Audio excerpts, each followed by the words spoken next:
It's the journey from head to heart. My journeys, Richard says, is very much centered around the Course in Miracles. The Course is loaded with concepts, but in its totality, it provides a way for us to open to Spirit, which is the message of love. What is real for all of us is how we feel. With the help of a Course, some breath work, and chants and songs, I hope to bring the feeling of unity that we all carry to the surface in a shared loving experience. Richard says that he has done a multitude of things in his life, but the reference that he likes best is entrepreneur of the soul. Wow! The entrepreneur is a risk taker. So, in a sense, we are all risk takers as we learn to let go of this physical world and find a way to let Spirit guide us. Richard.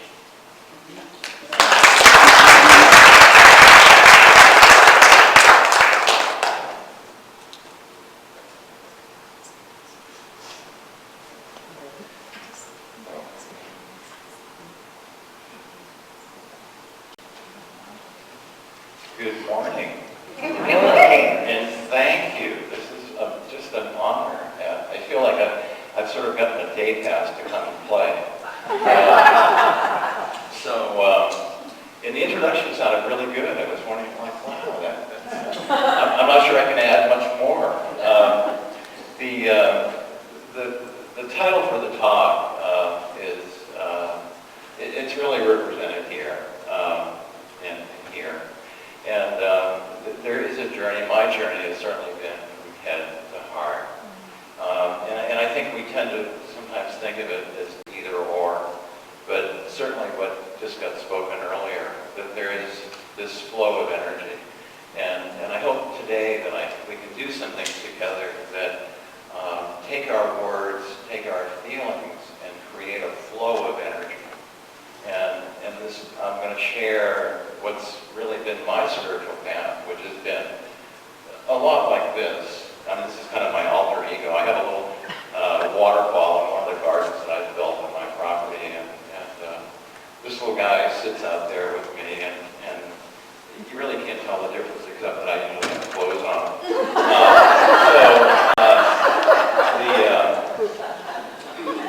And his name, for a lot of years, most of my life actually, my inner name has been Mac, and my other name too. It's been the last 10 years or so I became Richard, and I'll talk more about that later. But this guy is definitely Mac, and you can tell he's processed a lot. There's a lot of internal stuff going on. But there's today I want to take a lot of that process, that there is a time for contemplation and there is a time for thoughtfulness, but there's a need for all of us, I think, and certainly for me today, to express. And so that's what I'd like to do. And I think what we do, we get caught up in concepts a great deal. You know, our thoughts become ponderous, and they, all of our thoughts provide certain levels of experience. But the thoughts that, and I feel this here, have just been coming in the last few months, and the experience that I felt here has been a really wonderful, loving experience. And that's what I really want to touch on today, is that how to take our thoughts and let that energy flow and feel the experience, not just the thought up here somewhere, but how do we experience that? And this talk today is certainly an experience for me. The entrepreneurial thing is, I mean, that can sound a little pretentious, but when I first got to Montana in 2006, I had an opportunity to create a retreat center at the old Lolo Hot Springs on Granite Creek up my Lolo Pass. And I got to know a lot of people there. I needed to bring in investors to make all that work. And it didn't come together, but I met a lot of really good people in this world. chauffeur at the time was am I still on? Right? The UCC minister. And he listened to me for a while, and he came up with this, you know what you're really doing? It sounds like you're just really this entrepreneur of the soul. And so I just kind of took that in, and I'm bringing it out again, I'm kind of dusting it off. And I think what the key word for me in that is that it's investment. And so we all make investments in this life, and it's a business of life that we honor. We honor people like Bill Gates and Warren Buffett, but that's at a certain level. What I really feel here from all of us is the investment of our time and energy, our thoughts in a spiritual path, and that's how I interpret that word.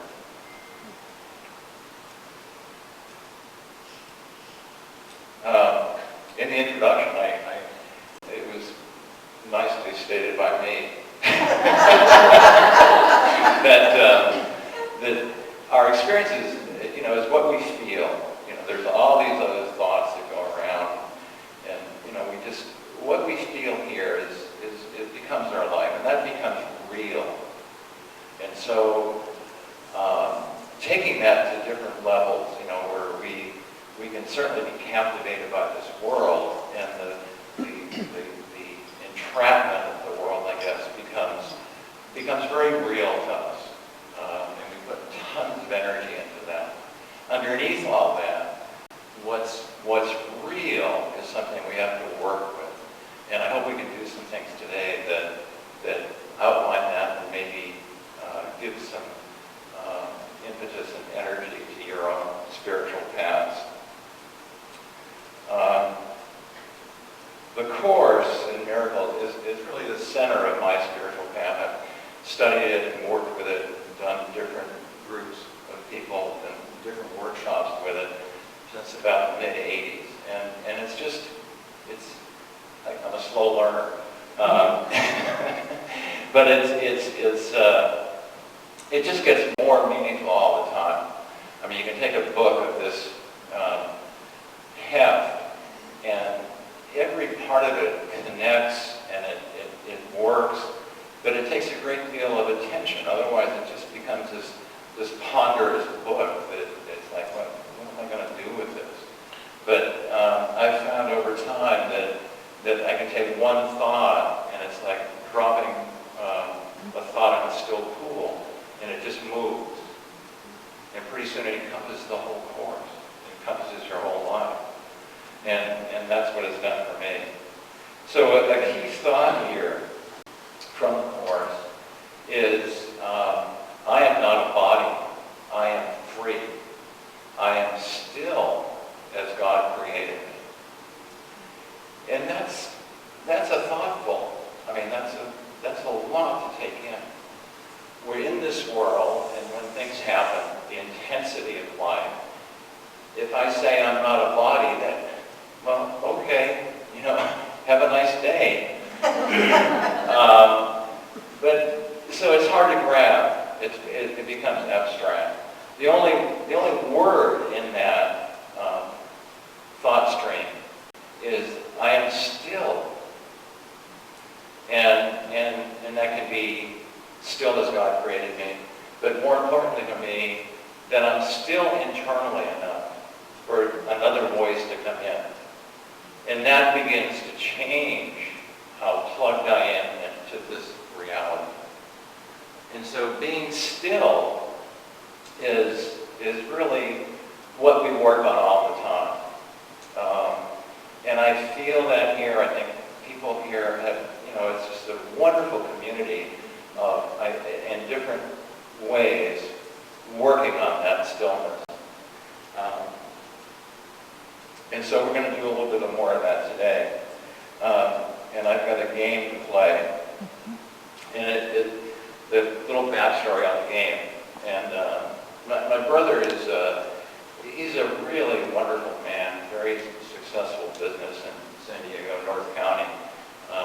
Done a lot with real estate. He does really well. But he has no sense of life beyond himself. And I present another whole realm to him that he's fascinated by, but he doesn't, it's just too much to grasp. So one time we were sitting down and he was doing his scotch and cigar thing as usual, and he starts going, you know, I really don't know where I've come from, and I really don't know where I'm going. And he's going like this, you know, I don't think this, all these things you talk about. And it just hit me, okay, that's the hokey pokey.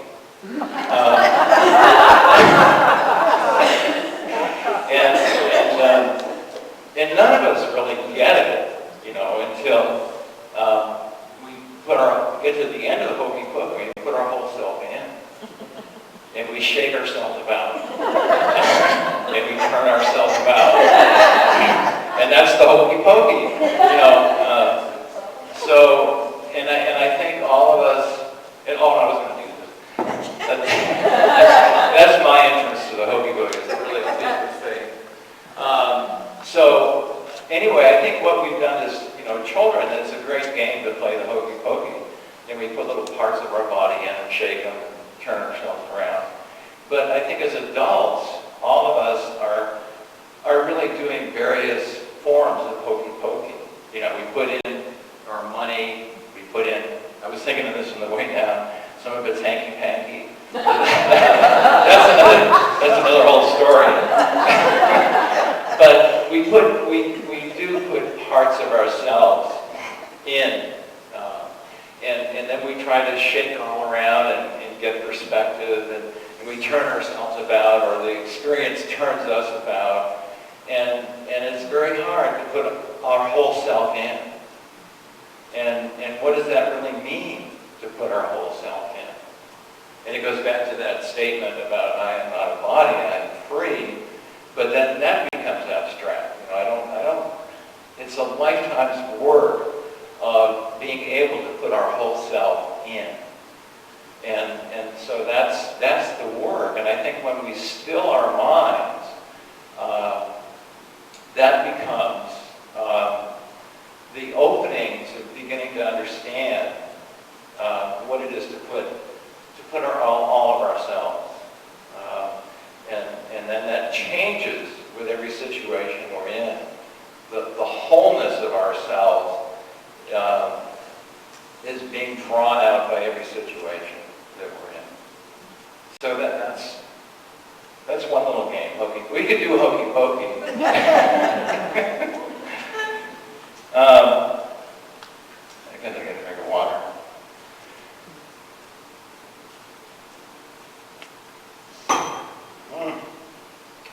Okay. The next, we're going to move into some exercises. Richard Simmons, they won't be little shorts and frizzy hair.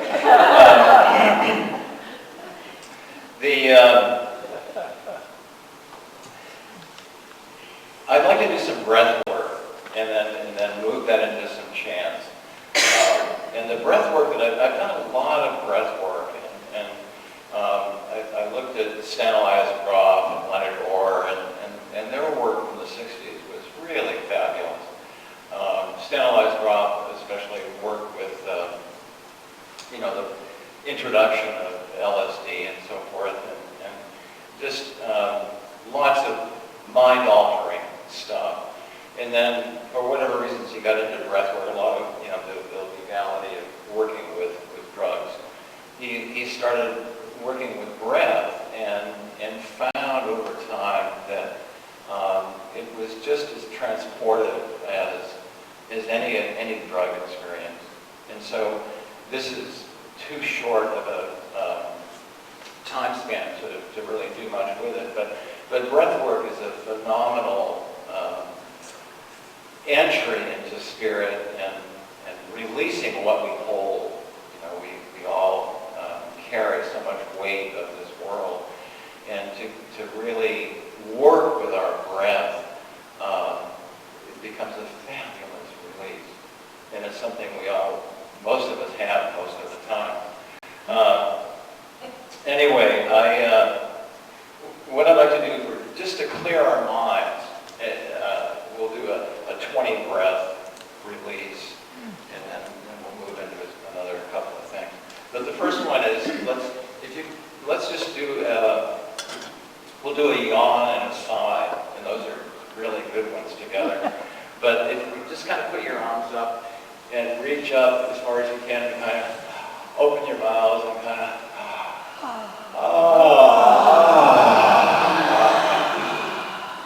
that was good. We can do that again. All right. So with this 20 breath feel, what I want to do is inhale through your nose and just exhale. We'll do a count of 4. We'll do 4 breaths. And then on the 5th breath, I want to, these are just kind of just easy breaths. And then on the 5th breath, we'll bring it in and let the breath come all the way up into your shoulders and let it stay there for a moment, and then just a really nice big exhale. So let's start with the count. We'll do it a count of 5. So ready? We'll do 1,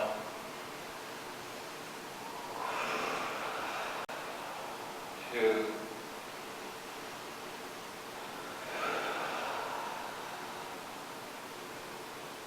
3, 4,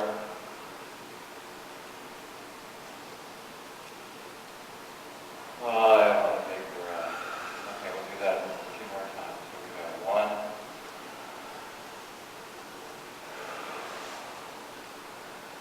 2,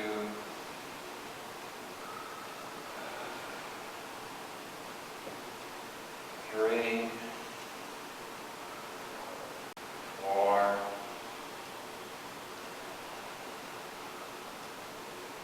5. 1, 2,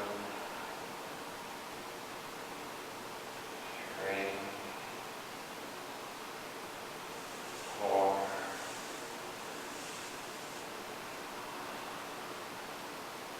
5. 1, 2, 3, 4, 5. Okay, let's do just one more set. 1,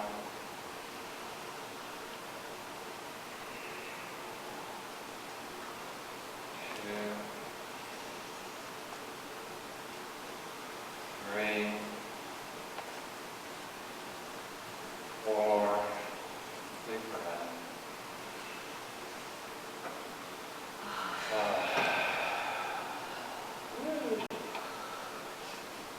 All right, here we are.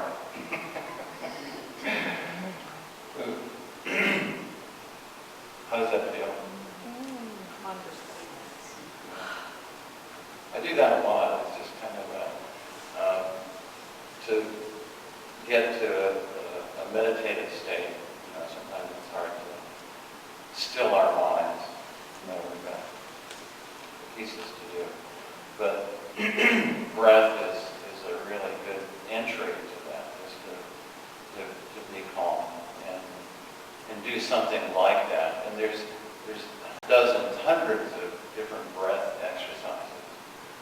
I just find out that I've done over time just is a very organic cleansing. The next one I want to do is, this is kind of a leap here. I've never done this. I usually sit up on my pond out here with this guy. But I want to do Om. Not O-M, but Om. A-U-M. Both of those are wonderful. Fine. Then I said I could go over. Okay. All right. We'll do Om. And when you hear that, Om. And it's really 3 syllables. And there's a lower ah. There it is. It's a really nice low ah. And then there's a middle ooh, which will bring the energy up into our chest. And then we'll end with our lips kind of vibrating to it. So let's just do, since it's what I didn't think I'd use up this time. Okay. Let's do the awe part. Okay. We'll exercise these 3 parts, and then we'll put it together. So here we go. We're going to do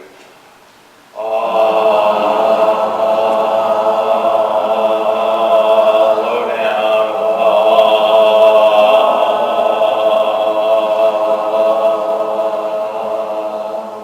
Let's do another okay, here we go.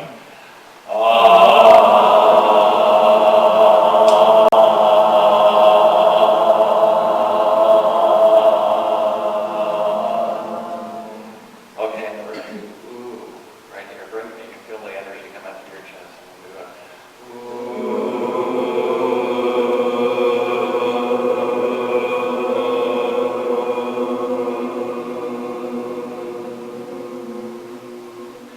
Let's do one more.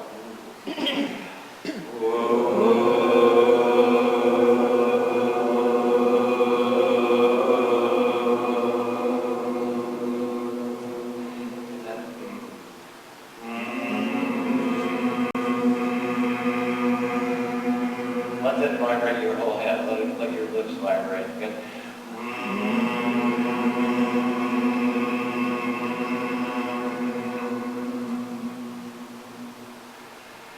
Here we go.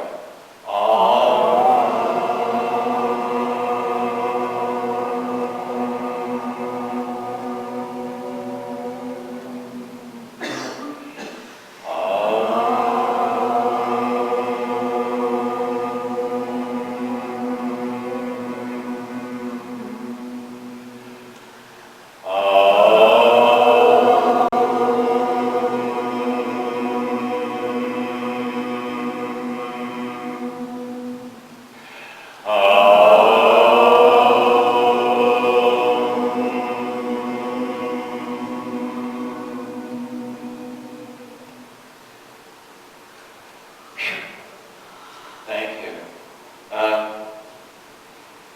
That brought up another word. Om is not necessarily, or it hasn't been for me, culturally normal or whatever, available. But the word awesome has been around for a while. And I never really plugged into the word awesome until just coming here. And when the announcements were coming in each week, it was announced as, let's have an awesome week. And I started to get in touch with a feeling for awesome. And then joining that with Om, it's awesome. And so I think as a group, we all should really feel awesome. And so I'd like to sing that. And Donna said I could sing, so I didn't know that. But if we do it in verse, where I'd like to just kind of get it out there with saying, I feel, and sing that, I feel, and let the awe part really get anchored in, and let the sum part really vibrate your head with your lips. Okay. So we'll do, I feel awesome. And so I'm going to actually sing that. But I mean, you got to do this with me. That's part of the deal. So here it is. I feel, I'm going to repeat it. I feel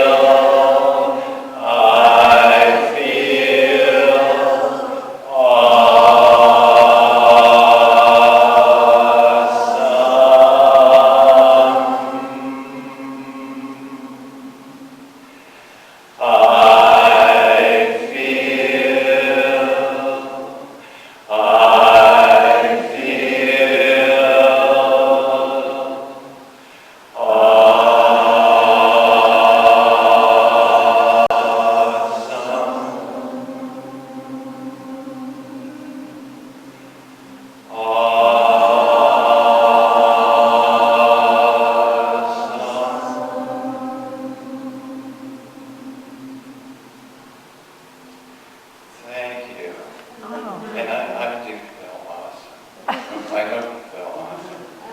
joining.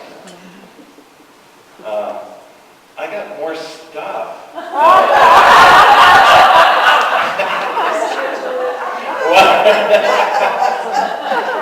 Either I'll come back. How's that?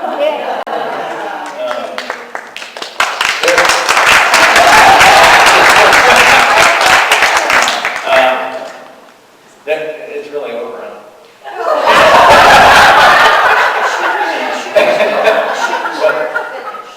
Well, that was pretty good. That was pretty awesome. How about if I do this again? Would that be all right? I got a bunch more cards here. And it should be, I'll just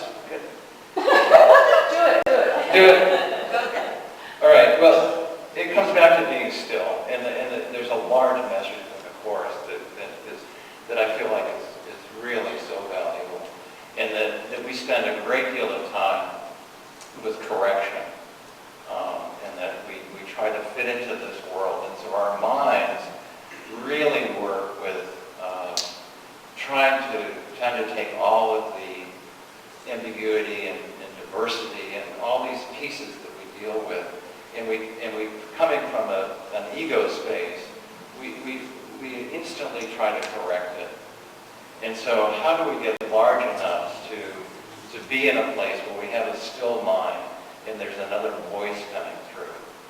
And in the chorus, over and over again, it talks about forgiveness, and that becomes a concept. You know, it's like, okay, what's this forgiveness thing? And how does that relate to correction and having a still mind? And I think the only way it works, and it's just taken years for me to work with this, is to bring forgiveness into a feeling, not a concept. And so that is the internal feeling that I can really forgive my own mind for wanting to correct everything, which is, that's enough. Truly, thank you.